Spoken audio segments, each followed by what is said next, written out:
اعوذ باللہ من الشیطان الرجیم، بسم اللہ الرحمن الرحیم۔ انشاءاللہ آج ہم جن آیات کا مطالعہ کریں گے ان میں اللہ سبحانہ و تعالی نے ایک لفظ ضربہ استعمال کیا ہے، اور یہ مختلف آیات میں مختلف معنوں میں استعمال ہوا ہے۔ انشاءاللہ ان آیات کے حساب سے جو مضمون ہے یا کانٹیکسٹ ہے، اس لفظ کا ترجمہ کیا جائے گا۔ ان جنرل 3 ترجمے جو ہیں اس لفظ کے کیے جاتے ہیں قرآن میں۔ ضربہ کسی کو مارنا یا ضرب لگانا یا کسی کو چوٹ لگانا۔ دوسرے معنی جو بیان کیے جاتے ہیں مختلف آیات میں وہ بیان کرنا، اور اس میں خاص طور پہ کسی چیز کی مثال بیان کرنا یا کوئی چیز کی تفصیل بیان کرنا۔ اور تیسرے معنی میں جو لفظ استعمال ہوتا ہے کچھ آیات میں،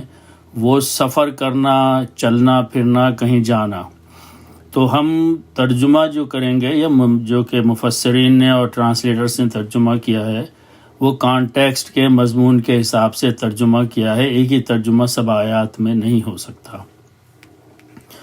تو سب سے پہلے آیت جس کا انتخاب کیا ہے وہ سورہ الصافات کی آیت نمبر 93 ہے،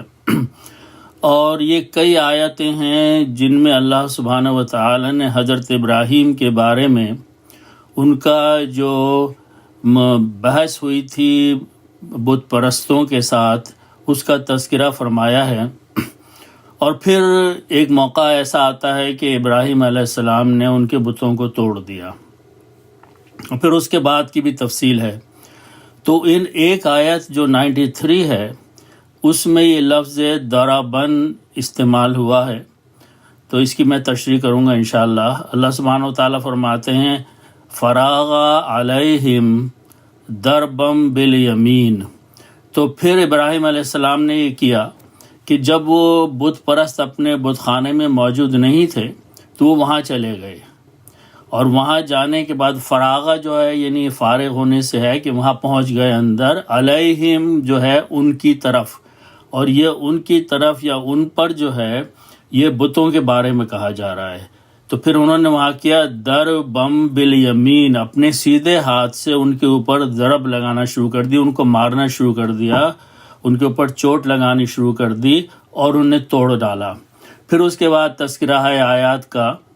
کہ وہ جب بت پرست لوگ واپس آئے تو انہیں حضرت ابراہیم کے ساتھ کیا معاملہ کیا کہ ان کو آگ میں پھینک دیا۔ تو بہرحال ان کئی آیات کے درمیان میں یہاں پر اللہ سبحانہ و تعالیٰ نے جو ضربن کا لفظ استعمال کیا ہے وہ بتوں کو توڑنے کے بارے میں کیا ہے، لیکن بتوں پر چوٹ لگانا یا ضرب لگانا ہے، یہاں اس کے معنی ہیں۔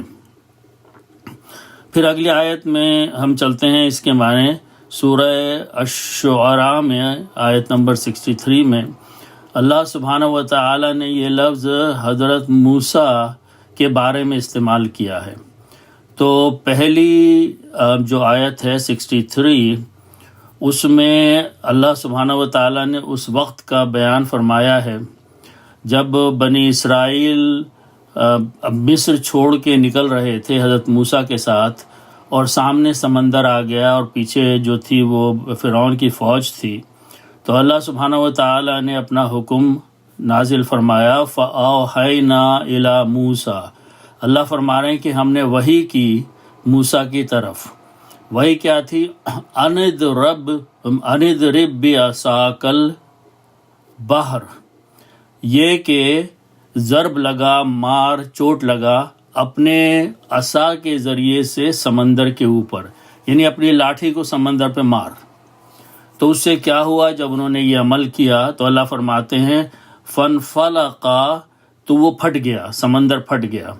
فَكَانَ، اور ہو گیا، كُلُّ فِرْقٍ، ان کا جو ایک ایک حصہ تھا دونوں طرف جو پانی ہٹا ہے،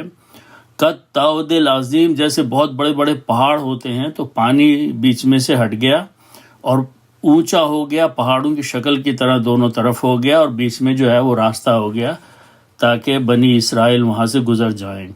تو یہاں پر عصا کو، لکڑی کو جو پانی پہ مارا گیا ہے اس کے لیے ضربہ کا لفظ استعمال کیا ہے، اور یہ فعل امر ہے، اصل میں ہے اضرب، مار۔ اور جب ملا کے پڑھا جائے گا تو اندرب ہوگا۔ اچھا، اس کے بعد جب یہ بنی اسرائیل جو تھے یہ نکل کے یہاں سے اور فلسطین پہنچ گئے تو وہاں صحرا کے اندر تھے اور وہاں پر ان کے پاس پینے کے لیے پانی نہیں تھا، تو سورہ البقرہ کی آیت نمبر 60 میں پھر یہی لفظ اللہ تعالیٰ نے استعمال کیا ہے، لیکن ایک دوسرا موقع ہے۔ وَإِذِ اسْتَسْقَىٰ مُوسَىٰ، تو لوگوں نے لِقَوْمِهِ، تو ان کی قوم کے لوگ جو تھے انہوں نے مانگا پانی موسیٰ علیہ السلام سے کہ ہمارے پاس پینے کے لیے پانی نہیں۔ بڑے بڑے قبیلے تھے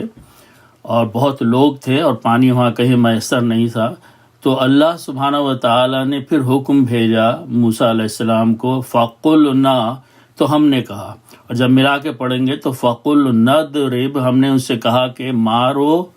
بِعَصَاكَ الْحَجَرَ، اپنی لاٹھی کے ذریعے، اپنے عصا کے ذریعے پتھر کو مارو۔ تو حضرت موسیٰ علیہ السلام چلتے رہے اور انہوں نے کئی پتھروں کے اوپر ضرب لگائی ہے اپنی لاٹھی کی مدد سے، اور ان جگہوں سے پانی کے چشمے نکل پڑے۔ تو اس طریقے سے بنی اسرائیل کو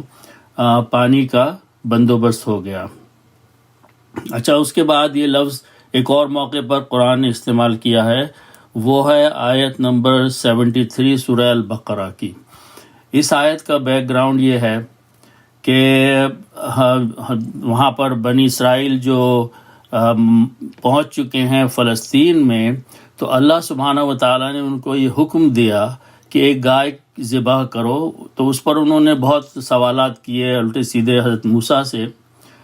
کیوں کریں، کس لیے کریں، اس کا رنگ کیا ہونا چاہیے۔ بہرحال آخر میں جا کے انہوں نے وہ گائے ذبح کر دی۔ اللہ فرما رہے ہیں کہ وہ کرنا ہی نہیں چاہتے تھے۔ اچھا، پھر اس کے بعد کیا واقعہ ہوا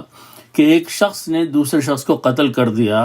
اور قاتل کا پتہ نہیں چلا، لوگ ایک دوسرے کے اوپر الزام لگانے لگے۔ تو اللہ سبحانہ و تعالیٰ نے وہاں پر حکم دیا ان لوگوں کو کہ یہ جو گائے ابھی ذبح کی گئی ہے، اس کے جسم کا کوئی ایک ٹکڑا لے لو، ہڈی لے لو یا کوئی گوشت کا حصہ لے لو، اور اس مردہ آدمی کے اوپر اس سے ضرب لگاؤ، چوٹ لگاؤ۔ تو اس سے کیا ہوگا کہ وہ شخص زندہ ہو گیا، اور اس نے یہ بتا دیا تھوڑی دیر کے لیے کہ مجھے کس شخص نے قتل کیا ہے، اور پھر وہ مر گیا۔ تو اس طریقے سے اللہ سبحانہ و تعالیٰ نے لوگوں کو اپنا معجزہ دکھایا۔ تو آیت یہ کہتی ہے فَقُلْ نَضْرِبُوهُ، تو ہم نے کہا، اللہ سبحانہ و تعالیٰ فرما رہے ہیں کہ ضرب لگاؤ، چوٹ لگاؤ، بِبَعْضِهَا، اس گائے کے کسی ایک حصے سے اس مردہ شخص کے اوپر۔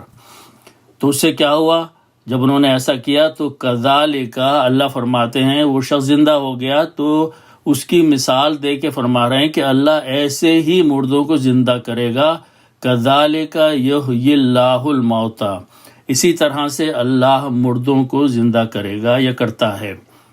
وَیُرِیکُمْ آیاتہ، اور وہ دکھاتا ہے اپنی نشانیاں، لعلکم تعقلون، شاید کہ تم عقل حاصل کرو، تم سمجھو۔ اچھا، اس کے بعد اگلی آیت جو ہے وہ سورہ النساء کی ہے کہ یہاں پر یہ لفظ جو ہے یہ ایک دوسرے معنی تو یہی ہے، لیکن ایک دوسرے موقع پہ استعمال کیا گیا ہے۔ یہاں پر جو گھر کے اندر شوہر اور بیوی کا معاملہ ہے، یہ اس کے بارے میں یہ آیت ہے، اور اس کو بہت احتیاط سے سمجھنے کی اور ترجمہ کرنے کی ضرورت ہے۔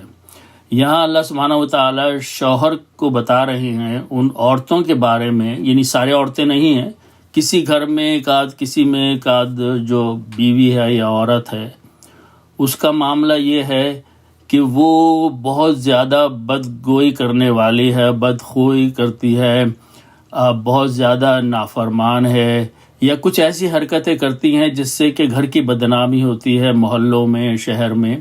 تو کچھ ایسی چیزیں ہوتی ہیں جن کو ایک اچھی عورت کو نہیں کرنا چاہیے، لیکن کوئی مرد بھی ایسے ہوتے ہیں بعض، لیکن یہاں ذکر یہ ہو رہا ہے کہ اگر کوئی ایک عورت ایسی حرکت کرے تو اس کو کس طریقے سے روکنا چاہیے۔ تو اللہ فرماتے ہیں واللاتی تخافون، مردوں سے خطاب ہے کہ وہ عورتیں جن کے بارے میں تمہیں یہ خوف ہو یا اندیشہ ہو۔ کیا اندیشہ ہو؟ نشوزہن، کہ وہ بدگوئی کریں گی، بغاوت کریں گی، بدخوئی کریں گی، ایسی حرکتیں کریں گی فحاشی کی، یہ سب اس میں شامل ہو جاتے ہیں۔ نشوزہن، ہن عورتوں کے لیے استعمال ہوتا ہے۔ تو اللہ نے فرمایا کیا کرو؟ پہلا لفظ جو بتایا فَعِظُوهُنَّ، یہ لفظ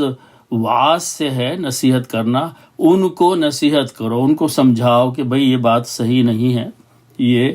اس طریقے سے نہیں کرنا چاہیے، جو تم فحاشی کی باتیں یا حرکتیں کرتی ہو،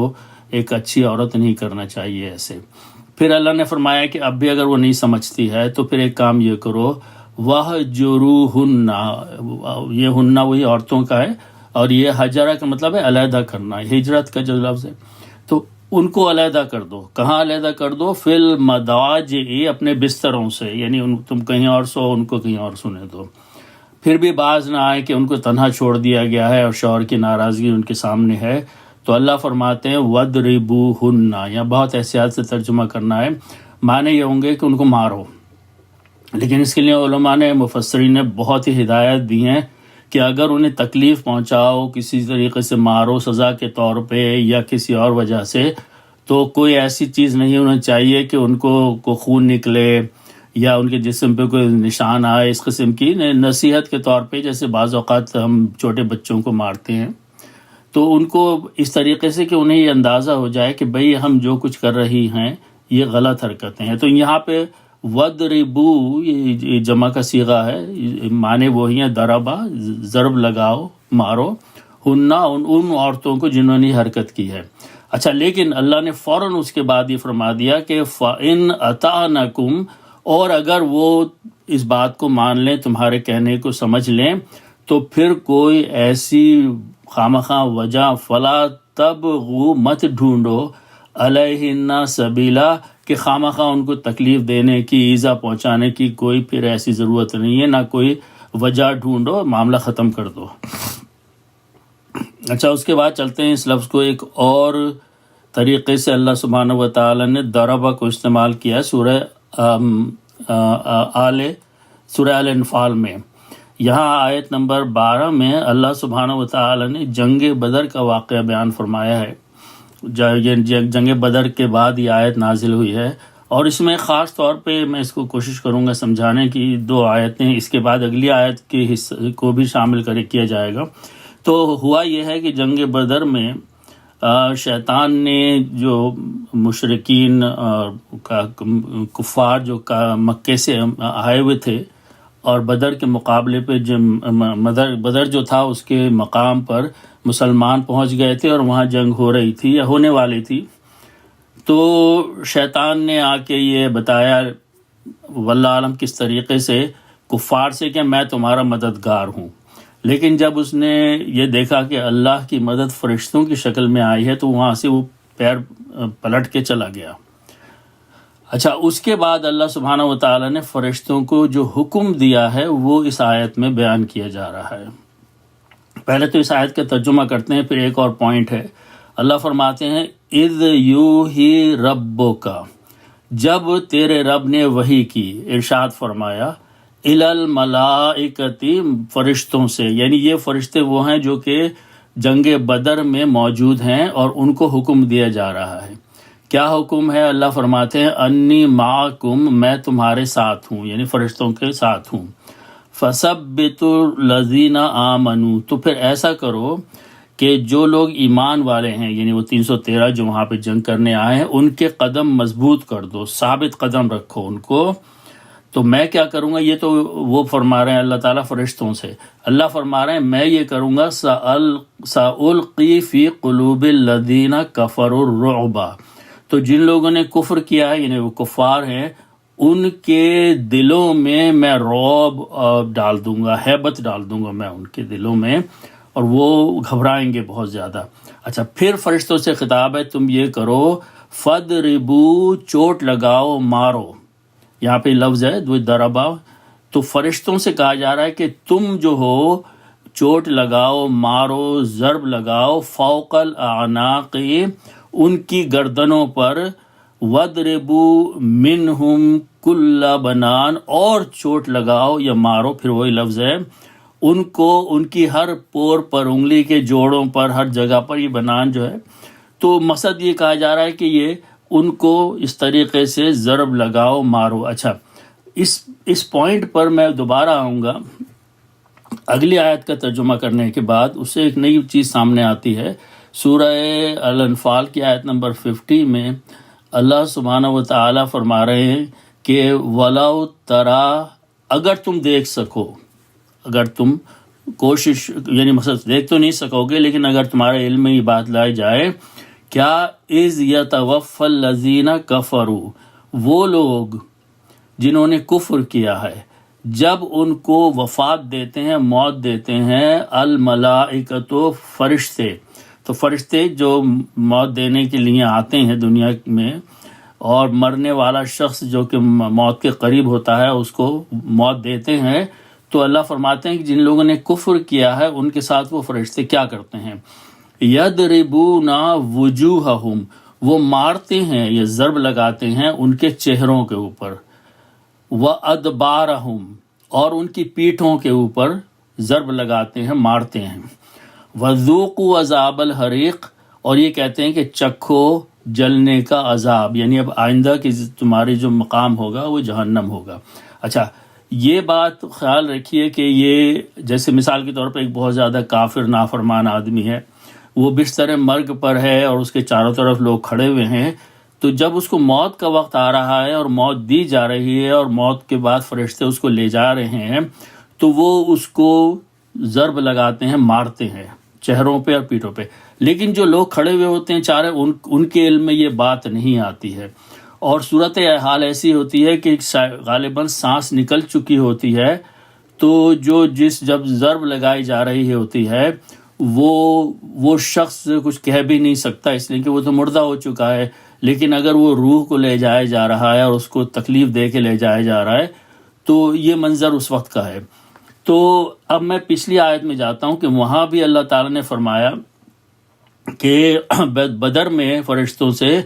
کہ تم ضرب لگاؤ، مارو ان کی گردنوں پر اور ان کے جوڑوں پر اور ان کی ہڈیوں پر، تو غالباً ایسا معلوم ہوتا ہے کہ یہ بھی وہی منظر ہے کہ جو بیٹل میں جب جنگ بدر میں جو لوگ مارے گئے ہیں کفار کی طرف سے، جو ہلاک ہو گئے ہیں، ان کو ضرب لگائی جا رہی ہے، ان کو تکلیف دی جا رہی ہے، فرشتے ان کے اوپر عذاب نازل فرما رہے ہیں اور ان کو مار رہے ہیں اور لے کے جا رہے ہیں، اس لیے کہ اگر یہ شاید زندہ لوگوں کے ساتھ کرتے تو وہ لوگ بعد میں جا کے مکے میں کہتے کہ ہمارے ساتھ یہ ہوا، ہمیں تو کوئی مار رہا تھا، ہمیں پتہ، ایسا کوئی واقعہ جو ہے وہ علم میں نہیں ہے۔ تو یہاں بھی غالباً اس آیت میں انہی لوگوں کا ذکر ہو رہا ہے جو جنگ بدر میں ہلاک کر دیے گئے اور اس کے بعد ان کو تکلیف دی گئی۔ اچھا، پھر آگے چلتے ہیں سورہ البقرہ میں۔ اللہ سبحانہ و تعالی اب یہاں پر میں نے وہ آیات جمع کرنی ہے جہاں پر کہ ضربہ کے معنی مارنے کے اور تکلیف پہنچانے کے نہیں ہیں، یہاں پر دوسرے معنی استعمال ہو رہے ہیں کچھ اگلی آیات میں، اور وہ ہے بیان کرنا، کسی چیز کی تفصیل بتانا، کسی چیز کی مثال بیان کرنا، کسی چیز کو ڈسکرائب کرنا، یہ ضربہ کے معنی ہیں۔ تو یہاں سورہ البقرہ کی آیت نمبر 26 میں اللہ سبحانہ و تعالیٰ فرماتے ہیں، ایک جواب ہے کہ کچھ کفار نے اعتراض کیا تھا کہ قرآن کیسا قرآن ہے کہ اس میں مکھی کا ذکر ہو رہا ہے اور اس میں مچھر کا ذکر ہو رہا ہے اور اس میں مکڑی کا ذکر ہو رہا ہے، یہ کیسی کتاب ہے؟ تو اللہ تعالیٰ نے ان کا جواب دیا ہے، ان اللہ لا یستحیی، بے شک اللہ سبحانہ و تعالیٰ وہ ہے جو شرماتا نہیں ہے، ان یضربا، کہ وہ بیان کرے، یہاں یضربا ضربہ سے ہے، یہاں معنی ہے بیان کرنا، مثلا کوئی مثال،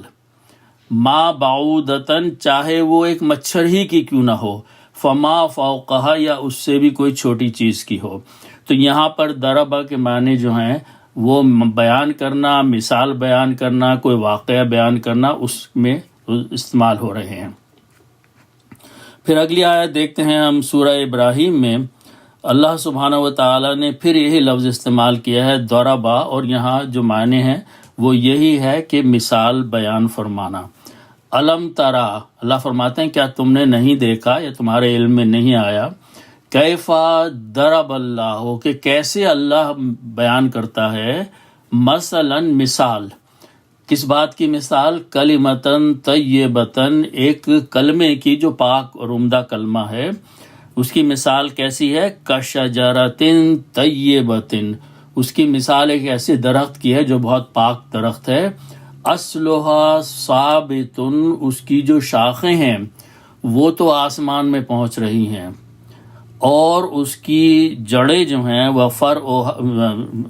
اصلها ثابتن، پہلے تو اصلها ثابتن جو ہیں وہ زمین میں اس کی جڑیں ہیں بہت مضبوطی سے ثابت ہیں، قائم ہیں، وفرعها فی السماء، اور اس کی شاخیں جو ہیں وہ آسمان میں پہنچ رہی ہیں۔ تو ایک عمدہ درخت جو اتنی عظمت والا درخت ہے، اللہ نے فرمایا کہ ایک اچھی بات کی، جو کلمتاً طیبہ، اچھی بات تم کہو گے اپنی زبان سے، تو اللہ کے نزدیک وہ ایک ایسے درخت کی ہے جو بہت عالی شان درخت ہے۔ اور اس درخت کے بارے میں اللہ نے پھر وہی لفظ استعمال کیا ہے سورہ ابراہیم کی آیت نمبر 25 میں کہ اس درخت کی خصوصیت یہ ہے تؤتی اکلہا، وہ لاتا ہے اپنا پھل، کل حین، ہر وقت، ہر موسم میں، باذن ربہا، یعنی ایک اچھی بات جو آپ کسی سے کہیں گے تو اس کا فائدہ ہر وقت اور ہر جگہ ہوگا۔ اللہ فرماتا ہے وَيَضْرِبُ اللَّهُ، اور اللہ بیان کرتا ہے، ڈسکرائب کرتا ہے، الامثال، دی مثالیں، للناس، لوگوں کے لیے، لعلہم یتذکرون، کہ شاید وہ سمجھیں۔ تو یہاں پر وہ آیات ہیں جن میں اللہ سبحانہ وتعالیٰ ضربہ کے معنی جو ہیں وہ استعمال فرما رہے ہیں بیان کرنے میں، مثال یا کوئی حقیقت۔ اچھا، اس کے بعد سورہ الکہف میں پھر ایک اور طریقے سے اللہ سبحانہ وتعالیٰ نے آیت نمبر 45 میں مثال بیان کی ہے ایک چیز کی، اور یہاں بھی ضربہ کا لفظ استعمال کیا ہے۔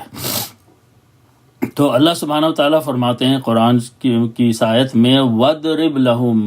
وَضْرِب فعل امر ہے، اے بیان کرو، کہا جا رہا ہے ریڈر سے یا پروفیسر صلی اللہ علیہ وسلم سے کہ بیان کیجئے، لہم، ان لوگوں سے، مثل الحیات الدنیا، کہ دنیا کی زندگی کی مثال کیسی ہے۔ یہ جو ہم چند سالوں کی دنیا میں زندگی رہتے ہیں، اللہ تعالیٰ فرما رہے ہیں کہ ان لوگوں سے بتائیے، بیان کیجئے۔ وَضْرِب، اگین فعل امر میں لفظ اضرب ہے، لیکن واو کے ساتھ ملانے میں وَضْرِب پڑھیں گے اسے۔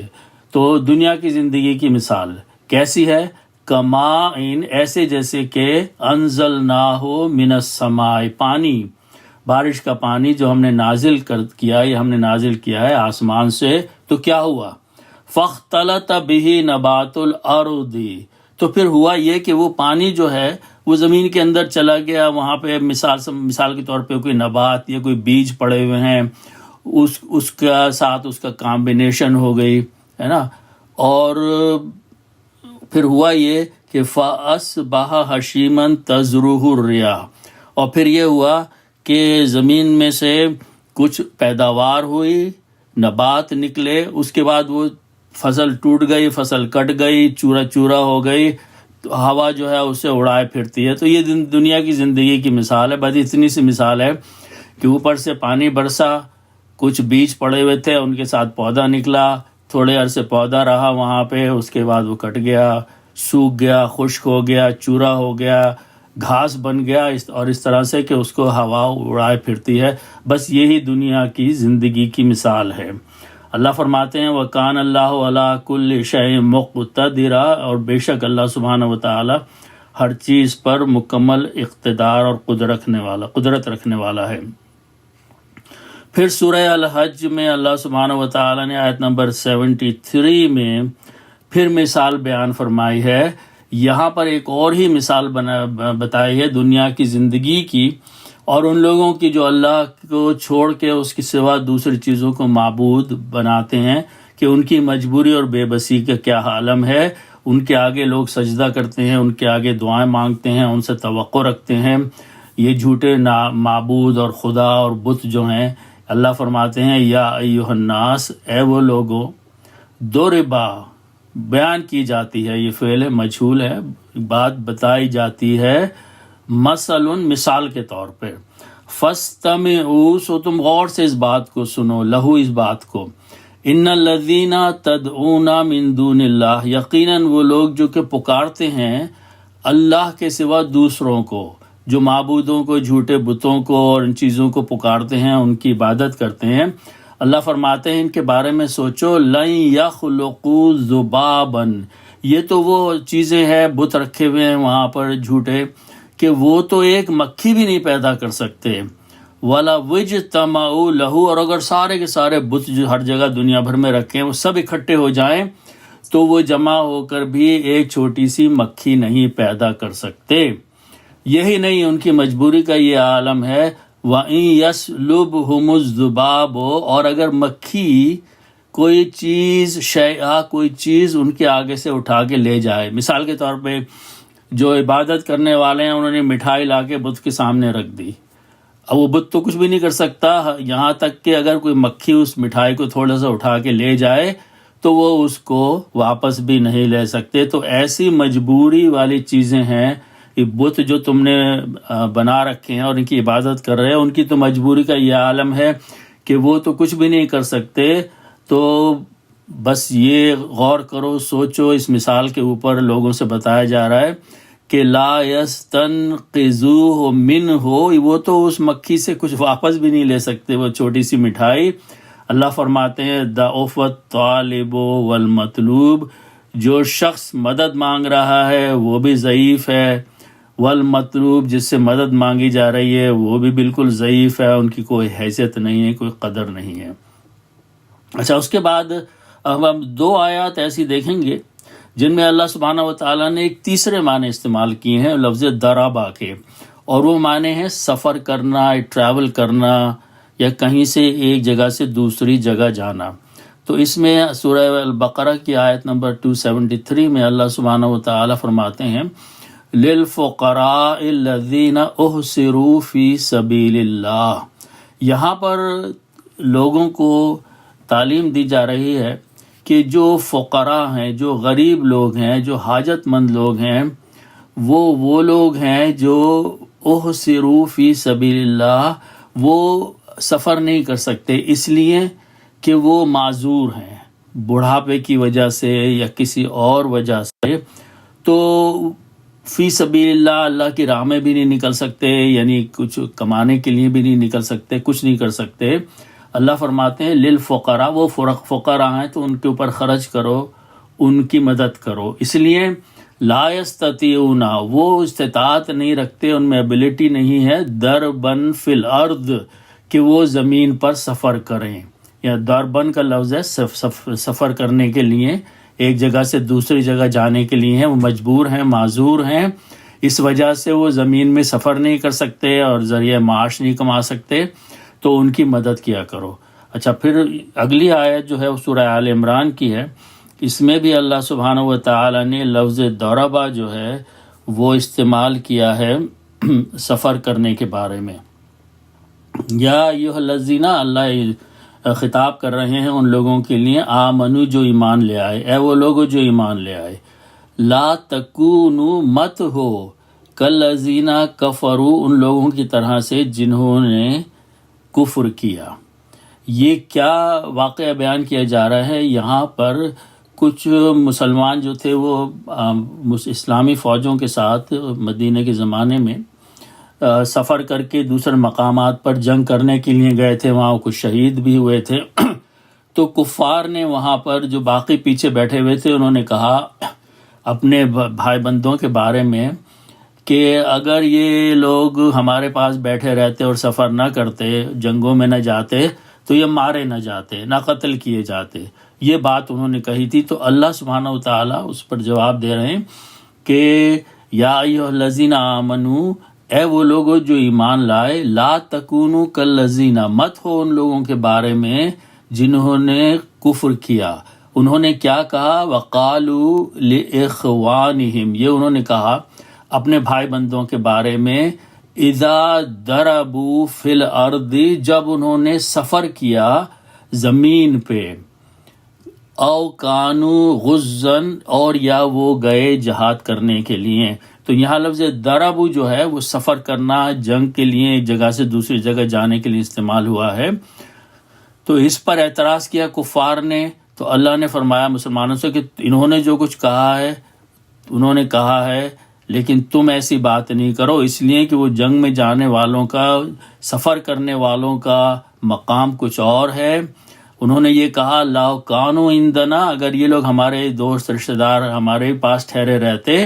جنگ میں نہ جاتے، سفر نہ کرتے، ما ماتو وما قتلو، نہ تو وہ مارے جاتے اور نہ قتل کیے جاتے. تو اللہ تعالیٰ نے اس پہ تنبیہ فرمائی مسلمانوں کو اور ایمان والوں کو کہ وہ ایسی بات نہ کریں جو کفار کرتے ہیں. تو اگین یہاں پر دربو کا لفظ جو ہے وہ دربا کا استعمال ہوا ہے معنوں میں سفر کرنا، جنگ کے لیے ایک مقام سے دوسری مقام پر جانا. تو یہ مختلف معنی ہیں جو ایک ہی لفظ کے مختلف آیات میں اللہ سبحانہ و تعالیٰ نے استعمال کیے ہیں، اور ہمیں انہی کانٹیکسٹ کے مضمون کو سامنے رکھ کے سمجھنا ہوگا. اللہ سبحانہ و تعالیٰ ہمیں توفیق عطا فرمائے کہ ہم قرآن کو پڑھیں اور صحیح طریقے سے سمجھ کر اس پر عمل کریں. صدق اللہ العظیم.